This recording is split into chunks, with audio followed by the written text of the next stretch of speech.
मैं यहाँ पर सभी पत्रकार साथियों को इस प्रेस वार्ता के माध्यम से बताना चाहूँगा कि मैंने सुप्रीम कोर्ट के honourable chief justice DY Chandrachud साहब को एक एप्लीकेशन किया हूँ। ये एक ऐसा एप्लीकेशन है जो कि ऑनरेबल जस्टिस को मैं कह रहा हूँ कि आप सुमोटो एप्लीकेशन के जरिए एक सुमोटो कॉग्निजेंस लीजिए कि न सिर्फ शहर औरंगाबाद का, उस्मानाबाद का, बल्कि पूरे देश में नामांतर की पॉलिसी को रिव्यू करना चाहिए। ये नामांतर की पॉलिसी, ये पॉलिसी के जरिए कम्युनल हार्मनीज, हमारा जो सामाजिक सलोखा है, इसे चैलेंज हो रहा है। सामाजिक जातीय तेड़ निर्माण हो रही है और ये सब जब होता है तो मैं समझता हूं हमारे देश के संविधान के जो सिद्धांत है, मूल सिद्धांत, और जिस संविधान को बाबा साहब अंबेडकर ने हमें दिया कि इक्वालिटी बिफोर लॉ, आर्टिकल 14 को धक्का लगने का काम होता है। आज इस पत्र के माध्यम से, इस एप्लीकेशन के माध्यम से मैंने honourable chief justice DY Chandrachud साहब से अपील किया हूं कि वो इसमें सुमोटो इंटरवेंशन करें और न कि सिर्फ औरंगाबाद और उस्मानाबाद के इशू को लेकर, बल्कि पूरे देश में नेम चेंज, नामांतर पॉलिसी को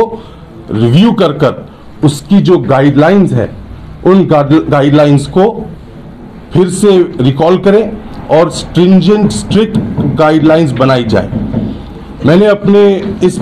एप्लीकेशन में 6 ग्राउंड्स के बेसिस पर मैंने माननीय सर्वोच्च न्यायालय के न्यायाधीश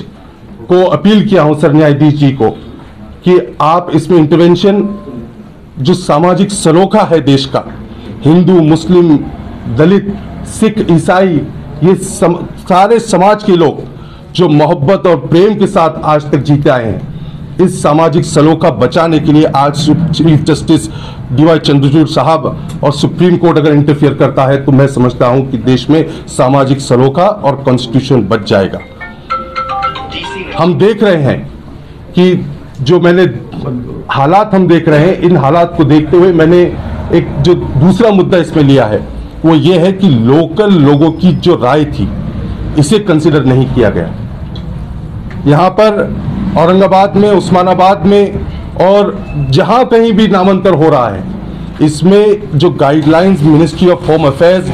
ने 1953 और जिसे अमेंडमेंट 2005 में किया गया, इन गाइडलाइंस का फॉलो कितना हुआ है, इसी कितनी अमल बजावनी हुई है, ये देखने की आवश्यकता है। क्योंकि हम देखते हैं कि जो 5 guidelines ministry of home affairs की है, मेरा पर्सनल ओपिनियन है, जो लीगल ओपिनियन मेरा बनता है कि ये 5 गाइडलाइंस में से 4 गाइडलाइंस फॉलो नहीं की गई।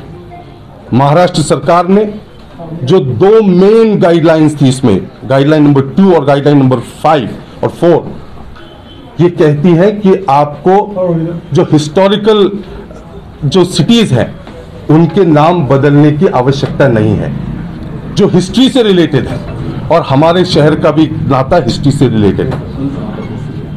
ये गाइडलाइंस जब आपके सामने है, इन गाइडलाइंस को हमको ध्यान में रखते हुए एक गाइडलाइन ये कहती है कि स्ट्रॉन्ग रीजनेबल ग्राउंड्स होना चाहिए। आपको ये बताना चाहिए सरकार को कि सरकार ने क्या इसमें स्ट्रॉन्ग रीजनेबल ग्राउंड्स जो थे, जो सही, जो कारण था इसका बदलाव का, ये क्या था। ये हम देख रहे हैं कि जो मुझे मालूमात मिली है कि सरकार ने इसका रीज़न ये दिया है, हो सकता है मेरी मालूमात में शायद कोई इजाफा कर दे, लेकिन जो मुझे बताया गया है कि ये है कि किसी एक नेता की इच्छा थी कि इस शहर का नाम बदला जाना चाहिए। तो क्या ये लीगली सस्टेनेबल है, ये सवाल आज न्यायपालिका के सामने होगा। हम जानते हैं कि मैटर सब जुडिस है, मैं इस पर ज़्यादा मेरिट्स पर टिप्पणी नहीं करूंगा, लेकिन इतना ज़रूर कहूंगा कि आज के हालात में मिनिस्ट्री ऑफ होम अफेयर्स की गाइडलाइंस को सरकार ने पूरी तरीके से फॉलो नहीं किया, और इसे फॉलो न करके इस केस को न्यायपालिका में कमज़ोर होगा, ये मेरा मानना है। इसी के साथ साथ आज मैंने इस अपने लेटर में, ये जो लेटर है ये आपको अभी हमारे सभी साथी दे देंगे। इन लेटर में मैंने ये कहा हूँ कि महाराष्ट्र स्टेट गवर्नमेंट ने जो ये निर्णय लिया, इसी के साथ साथ अश्विनी उपाध्याय जी ने इस विषय को लेकर माननीय सर्वोच्च न्यायालय के पास वो गए और माननीय सर्वोच्च न्यायालय ने अपना जो डिसीजन उसमें ऑबिटर डिक्टा जो उन्होंने ओरल ऑब्जर्वेशन दिया, उन्होंने साफ तौर पर कहा कि we can not be prisoners of the past. हम भूतकाल के कैदी नहीं रह सकते। आज देश को जरूरत है कि हम आगे बढ़ें। हमारे पास देश में इतिहास अलग अलग रहा है, किसी को ये इतिहास सही लगता है, किसी को गलत लगता है, किसी को अच्छा लगता है, बुरा लगता है, लेकिन it is part of our history. ये सुप्रीम कोर्ट का ऑब्जर्वेशन है और इसी को देखते हुए माननीय सर्वोच्च न्यायालय ने हमारे जस्टिस जो जोसेफ साहब थे सर्वोच्च न्यायालय के, उन्होंने कहा कि आप कंट्री को कब तक बॉयल पर रखेंगे, कब तक गर्म रखेंगे, कब तक इन हालात के बेसिस पर आप माहौल को खराब होने देंगे। क्या हमारे पास और दूसरे मुद्दे नहीं है? क्या शिक्षा, बेरोजगारी, विकास का मुद्दा नहीं है देश के सामने कि आज नामांतर के इश्यू को बढ़ाया जा रहा है और उस पर राजनीति हो रही है? तो ये सारे इश्यूज को लेकर और इस ऑर्डर को, इस ऑब्जर्वेशन को बेस बनाकर मैंने अपने इस एप्लीकेशन में माननीय सर न्यायाधीश डीवाई चंद्रचूड़ साहब को ये अपील किया हूं। इसी के साथ साथ ये नामांतर की जो पॉलिसी है, ये नामांतर की पॉलिसी और इसे जिस तरह इम्प्लीमेंटेशन हो रहा है, ये देश के संविधान को, संवैधानिक मूल्यों को, सेक्युलरिज्म को, इक्वालिटी को धक्का देता है।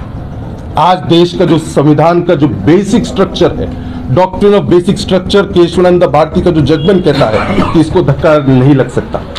हमें चाहिए कि हम देश के मूल जो बेसिक स्ट्रक्चर है उसको बचाने के लिए इसमें हम सुप्रीम कोर्ट का इंटरवेंशन की अपील कर रहे हैं। हम देखते हैं कि सरकार कह रही है कि हमें $5 ट्रिलियन की इकोनॉमी की तरफ बढ़ना है, अर्थव्यवस्था अच्छी हो रही है, हम चाहते हैं कि देश हमारा विश्व गुरु बने, लेकिन क्या विश्व गुरु या $5 ट्रिलियन की इकोनॉमी नाम बदलने से होगा? ये सवाल सरकार को और आम जनता में हम सबको अपना मुहासिबा, अपना इंट्रोस्पेक्शन करने की जरूरत है। ये नामांतर का जो इशू है, इसे धार्मिक रंग दिया जा रहा है। मैं अपील करूंगा सभी लोगों से, खासतौर से इस शहर के सभी वासियों से, कि देखिए हमें राजनीतिक इशू इसे नहीं बनाना है। ये जो लड़ाई है नामांतर की, लोग अपने अपने तौर पर जुडिशरी में, हाई कोर्ट में लड़ रहे हैं और ऐसा नहीं है कि ये इशू आज खत्म हो चुका, क्योंकि हम जानते हैं कि 1995 में सुप्रीम कोर्ट ने इस पर स्टे दिया था। आज हाई कोर्ट में है, हाई कोर्ट में कल स्टे हो सकता है, नहीं हो सकता है, क्या होगा ये आगे देखना होगा 27 तारीख को। लेकिन अभी हाई कोर्ट है, सुप्रीम कोर्ट है, रिव्यू पिटिशन है, कई इस पर अभी इश्यूज बाकी है और लीगल रेमेडीज आर अवेलेबल। तो इस पर हम सबको चाहिए कि हम देश का, राज्य का